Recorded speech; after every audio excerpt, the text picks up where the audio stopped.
નમસ્તે મિત્રો, આપ જોઈ રહ્યા છો ભારતીય જનસંદેશ સમાચાર। હું છું દિનેશ કુમાર બાબરિયા ભાવનગર। નમસ્કાર દર્શક મિત્રો, નવા વિડીયો સાથે આપ સૌનું હાર્દિક સ્વાગત છે। હું છું સોલંકી દર્શના। ઘેટી પ્રાથમિક શાળાના ગેટમાં વરસાદનું પાણી ભરાતું હતું, જેથી શાળાના બાળકોને પાણીમાં ચાલીને શાળામાં પ્રવેશ કરવો પડી રહ્યો હતો। જે બાબત ઘેટી ગામમાં ચાલતા ઘેટી નાગરિક સુવિધા ગ્રુપને ધ્યાને આવતા તાત્કાલિક બ્લોક નાખવાની કામગીરી તથા જે ડેલો એકદમ નીચો આવી ગયો હતો તેને ઊંચો લેવરાવવાની શાળાને ખૂબ મોટી સહાયતા કરી હતી તથા શાળાના ઘણા બાળકો આર્થિક રીતે નબળા હતા અને તે બાળકોને જરૂરી શિક્ષણ સામગ્રી આપી આ ગ્રુપે ખૂબ સરાહનીય કાર્ય કર્યું છે। ઘેટી ગામમાં હજુ પણ જો કોઈ સરકારી સંસ્થાને કંઈ પણ જરૂર જણાય અને કોઈ વસ્તુની જરૂરિયાત હોય તો આ ગ્રુપ સુવિધા આપવા કટિબદ્ધ છે। જેમાં ઘેટી નાગરિક સુવિધા ગ્રુપના મેમ્બર દિનેશભાઈ સભાડિયા, આચાર્ય શ્રી, શિક્ષકગણ તેમજ ગ્રામજનો ઉપસ્થિત રહીને સાથ સહકાર આપ્યો હતો। અહેવાલ બ્યુરો દિનેશ કુમાર બાબરિયા, ઘેટી।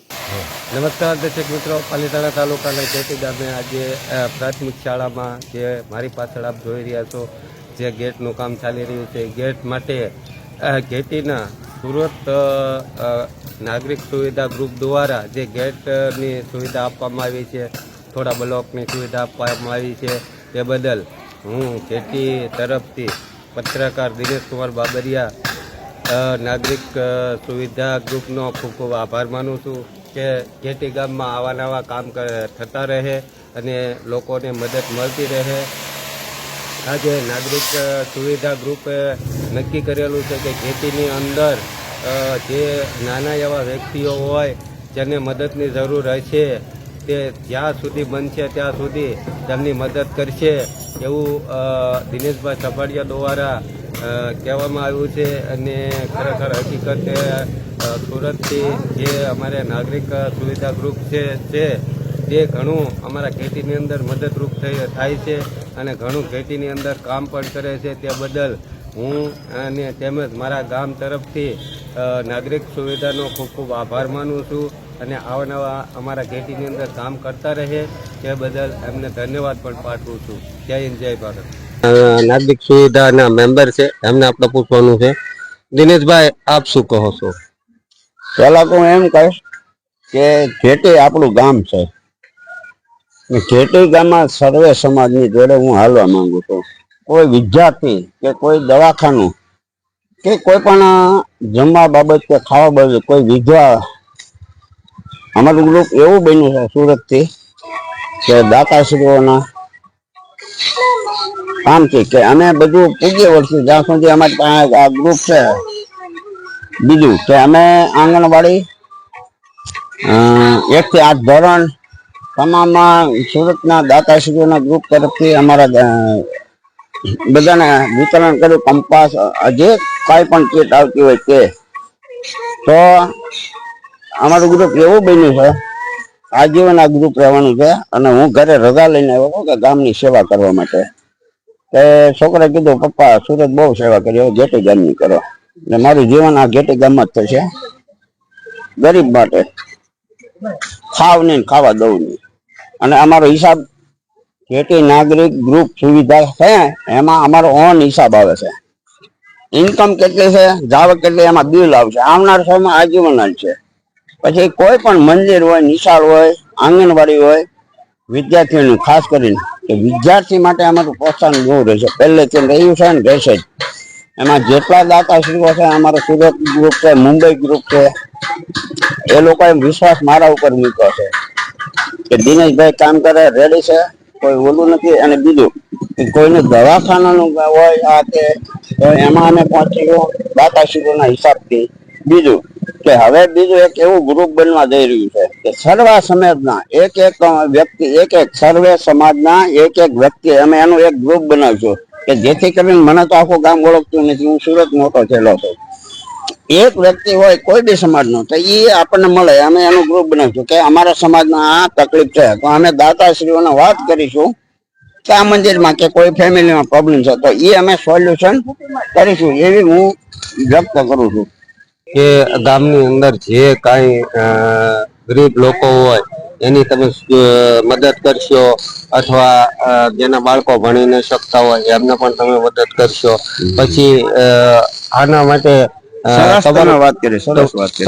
તમારું ગ્રુપ જે છે સુરત નું, એમને પણ હું ખૂબ ખૂબ ધન્યવાદ પાઠવું છું. દિનેશભાઈ, મારે એક વાત બોલાવી. ખરેખર હકીકત જે સુરત તમારું ગ્રુપ છે એને પણ હું ખૂબ ખૂબ ધન્યવાદ પાઠવું છું. કારણ કે ગામમાં સુરત રહેવા છતાંય તો ગામની અંદર આવી લાગણી ધરાવતા હોય તો એને ધન્યવાદ પાઠવું છું. હા, તો આપ શું આગળ વાત કરો છો? સાહેબ, મારે એક વાત બોલાવી હતી, એક બીજી વાત કરું. અમુક એવા વ્યક્તિ છે, મેં જાણ્યું છે, એટલા માટે એક ગ્રુપ બનાવું છું કે સર્વે સમાજને એક છોકરો મારે જુએ છે, જેમ કે હું નથી ઓળખતો. તો મને એ વાત જાણવા મળી છે કે કોઈ પણ પ્લોટ નથી, પ્લોટ રહેવા માટે પ્લોટ નથી, કોઈ પણ સમાજ હોય એમાં. આપણે સાહેબ ને અધિકારીઓને વાત કરીશું કે ઈ બહેનો હોય કે જે બી હોય અને એક પ્લોટ મળે. મારે પાસે ફરિયાદ આવે, મારા ઘરે મીટિંગ થાય ઘણી વાર. પ્લોટ નથી, પ્લોટ મળ્યા પછી ત્યાર પછી એને કેમ મકાન નથી બનતું અને કેમ અટવાય છે, એ અધિકારીઓને લાઈન હું લઈશ પછીની વાત છે. ચાલુ થાય મંત્રી સાહેબ જોડેથી, પછી આપણને માર્ગદર્શન આપે કે ક્યાંથી કામ અટક્યું છે અને કેમ આ બહેનોના કે ભાઈને પ્લોટ નથી મળતા. તો એને પ્લોટ જરૂરિયાત છે, મેં સર્વે કર્યું છે અને હું એ કેમેરા ઓન કેમેરામાં મકાન બતાવીશ કે આની કામ પ્લોટ નથી. તો ઈ એને પેલા તો પ્રથમ મારું એક ઈ રહે અને તમામ નો એટલા માટે મેં એવો નિર્ણય કર્યો કે સર્વે સમાજ એક વ્યક્તિ મારે જોવે છે કે મને કહી શકે કે ભાઈ આ વસ્તુની જરૂરિયાત છે. હું સાહેબ જોડે, અધિકારીઓ સાહેબ જોડે, બધા જોડે હું વાત કરીને આનું ઘટતું જેટલું હશે મારા કહેતા એટલું હું કરીશ. હા સાહેબ, એક અભિયાન મેં ચાલુ કર્યું છે અમારાથી કે વૃક્ષ રોપણ, અને કોઈને સહાય નથી લેતા એમાં. એ અમારું ગ્રુપ છે, એનાથી ને અમારી સહાય વૃક્ષ રોપણ જે અમને એમ કે અમારે કરવું તો અમે કરી આપશું. સરસ સરસ. તો તમે વૃક્ષરોપણ નું પણ લોકોને કરી આપો. ધન્યવાદ. સરસ કામ છે, આવું નવું કામ કરતા રહો અને ગામને આગળ વધારતા રહો, ગામનું ગૌરવ બનો. એ બદલ મારા તરફથી પણ તમને ખૂબ ખૂબ અભિનંદન. નમસ્કાર દર્શક મિત્રો, પાલીતાણા તાલુકાના જેટી ગામની આજે પ્રાથમિક શાળામાં જે સારી કામગીરી કરવામાં આવી છે તે બદલ આપણે શિક્ષકો સાથે વાત કરવાની છે અને કરવાનું છે. તો સાહેબ, આપનું નામ શું છે? હું ખેતી કેન્દ્ર વર્તી આચાર્ય અશોકભાઈ મકવાણા, અને અમારા ખેતી કેન્દ્ર વર્તી શાળાની અંદર બે સંકુલ આવેલા છે, એક દુધાળા રોડ સંકુલ અને એક ગામની અંદર આ જે સંકુલ છે તે. આ ગામની અંદર ખેતી ગામની અંદર આરસીસી રોડ નું કામ થતા રોડ નું લેવલ જે ગેટ છે એની કરતા ઊંચું આવેલ, એટલે ગેટની સામેની જગ્યામાં તે પાણીનો ભરાવાનો કાયમી પ્રશ્ન રહેતો હતો. તો આ પાણી ભરાવાના પ્રશ્ન લીધે બાળકોને શાળાની અંદર જવામાં ખૂબ જ મુશ્કેલી પડતી, સ્ટાફ લોકોને તેમજ અમારે જે વિકલાંગ શિક્ષકો છે એને પણ ખૂબ જ તકલીફ રહેતી હતી. તો આ કામ જે છે યુદ્ધના ધોરણે અમારે ઘેટી ગામની અંદર નાગરિક સહાયતા જે નાગરિક સહાયતા જે ગ્રુપ છે એના દાતા અમારા દિનેશભાઈ ચબાડીએ એક યુદ્ધના ધોરણે કામગીરી હાથમાં ધરેલ અને એને અમને ઘેટી કેવા શાળાને તમામ જરૂરી જે જરૂરિયાતો છે એ પૂરી કરવા માટે ઉદારતા દાખવેલ. તો એના લીધે અમારા ઘેટી ગામની અંદર આ ગેટનું કામ તાત્કાલિક શરૂ કરવામાં આવ્યું. બ્લોક ફિટિંગનું તેમજ ગેટમાં જે કાંઈ જરૂરી ખર્ચો થાય એ તમામ આપવાની એને બાહેંધરી આપી. એટલે આ બદલ, આ ઉમદા કાર્ય બદલ અમે ખેતી કેન્દ્ર વતી શાળા અને આચાર્ય વતી હું એમનો ખૂબ ખૂબ આભાર માનું છું. અને દિનેશભાઈ આવા સરસ મજાના કામ કરતા રહે અને અમારી શાળાની અંદર જ્યાં જ્યાં જરૂર જણાય ત્યાં આવીને ઉભા રહે એવી હું એમને વિનંતી કરું છું. અને ભગવાન એમને ખૂબ સારી શક્તિ આપે અને ખૂબ સારું કામ કરવાની સારી સમજ આપે એવી હું પ્રભુ ચરણમાં પ્રાર્થના કરું છું. જય હિન્દ, જય ભારત. તો આપની સાથે બીજા પણ શિક્ષક છે, તો સાહેબ આપનું નામ શું છે? મારું નામ દીપકભાઈ મકવાણા, ઘેટી પ્રાથમિક શાળામાં હું શિક્ષક છું. હા, તો સાહેબ આ વિશે આપ શું કહો છો? અમારે જ્યારે ગામની અંદર આરસીસી રોડ બન્યા ત્યારથી ગામની અંદર લગભગ બધી જગ્યાએ શેરીઓ, નિશાળ, બધી જગ્યાએ પાણી ભરાવાના પ્રશ્ન ઉદ્ભવ્યા હતા.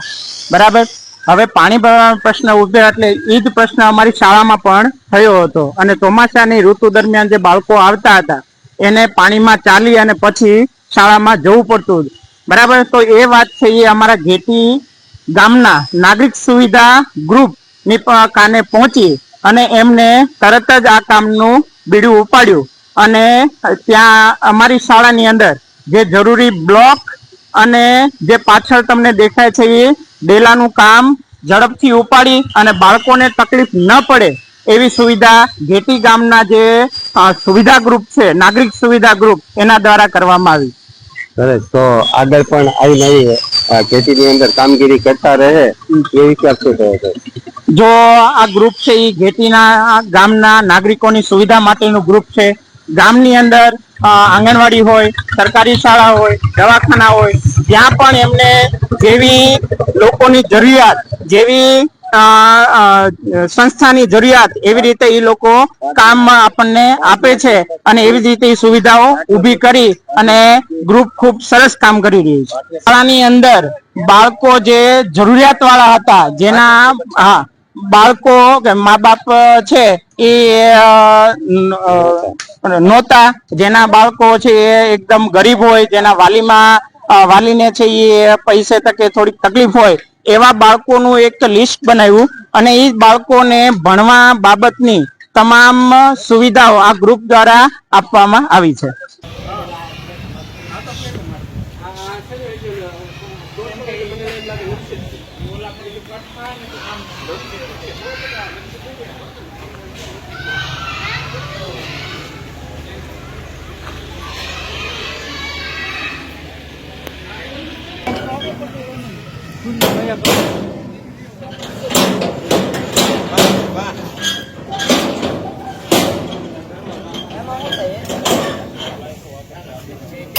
મારજો ને